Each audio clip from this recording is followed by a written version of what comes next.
علامہ جلال الدین سیوطی رحمۃ اللہ علیہ، جن کے بارے میں ان کا دعویٰ ہے کہ میں نے سر کی آنکھوں سے 99 بار حضور علیہ الصلوۃ والسلام کا دیدار کیا ہے، آپ نے یہ کرم کیا، اور امت کے بہترین مفسر، بہترین محدث اور بہترین فقیہ، اور ہر شعبہ علوم دینیہ میں جن کو ایک سند اور اتھارٹی مانا جاتا ہے، حضرت علامہ جلال الدین سیوطی تاریخ الخلفاء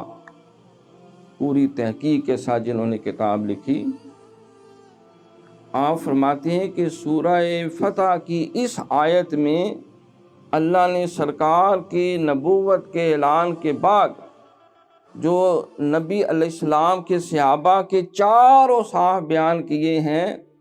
وہ اجمالی طور پہ سرکار کے سارے صحابہ میں، سیر اہل حق میں کسی نہ کسی درجے میں موجود ہیں،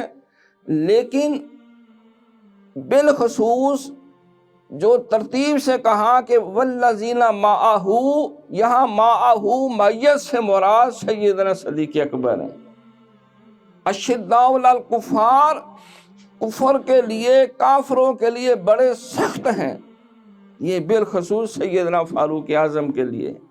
رحماء بینہم، آپس میں بڑے محبت اور رحم کرنے والے ہیں، یہ بالخصوص سیدنا عثمان غنی کے لیے۔ تراہم رکعا سجدا یبتغون فضلا من اللہ ورضوانا، اللہ کے لیے رکوع و سجود ہر وقت کرتے رہتے ہیں، یہ بالخصوص جس خوش بخت کے لیے ہے، اس کو مولا علی شیر خدا رضی اللہ تعالیٰ عنہ کہتے ہیں۔ تو اللہ کریم نے صحابہ حضور کے 4 خلفائے راشدین کا ترتیب سے وصف بھی بیان کر دیا اور ترتیب فضیلت بھی بیان کر دی۔